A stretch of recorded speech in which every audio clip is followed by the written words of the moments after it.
Hi friends, welcome to Gmat Point. I'm Prakhar Jain and today we'll talk about the reasons as to why you should give the Gmat exam even if you are aiming only for Indian colleges. While most Indian students who sit for the exam are aiming for an MBA abroad, there are a multitude of reasons as to why even as a domestic aspirant, one should seriously consider sitting for the exam. In this video, we will go over these reasons and talk about how Gmat not only brings you opportunities but also acts as a trampoline that launches you to your desired opportunities. First, let's look at the schools that directly accept Gmat scores and then we'll look at what this means for your long-term goals.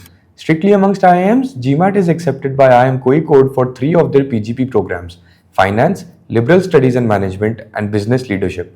This means that you get to sit in the same placement drive that you would have sat in had you gotten in through CAT. Therefore, at IIMK, Gmat gets you a ticket to the same bus as CAT does. Gmat is also accepted by ISB and SPJIMR, both of which are excellent Tier 1 schools. Apart from that, it is also accepted by BITSOM, an emerging Tier 1.5 school on an upward trajectory.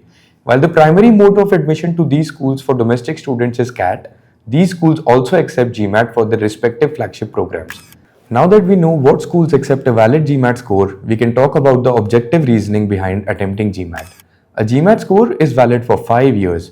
This means that if you can manage a good Gmat score and have a decent profile, you essentially have 4 Tier 1 PI calls in your back pocket for the next 5 years. Say for example, you did not achieve your desired school through CAT and now you're trying to decide whether to prepare again for the next cycle or to choose a school that you might not be so excited about. A good Gmat score offers you the breathing room you need. You not only get a second chance, but you get near guaranteed PI calls from these 4 schools as a safety net for your next attempt. Your risk is lowered while your potential reward stays the same. The second reason is that while CAT is scheduled for the last Sunday of every November, Gmat is a year-round exam and can be given either at a test center or from your home. This means that you can prepare according to your convenience, obviously keeping in mind the college application deadlines. This factor becomes even more important if you are a working professional with limited time to prepare. The third reason, the differentiator between a 95 percentile and a 99 percentile in CAT is huge. There is speed, strategy, and accuracy involved in all 3 sections. There are hours of practice that differentiate the two. In Gmat, the biggest differentiator at that level is the choice of strategy for the DI section, much more trainable than raw problem-solving capability. Again, if you are a working professional, this is much easier to train with a full-time job as compared to hours of long practice. The fourth reason is the conceptual quant section. Gmat mental arithmetic is much easier as compared to CAT. CAT punishes the candidate if they do not have fast and accurate mental arithmetic. This is not the case for Gmat, where the calculations are fairly straightforward. Gmat tests conceptual capability, not calculation capability.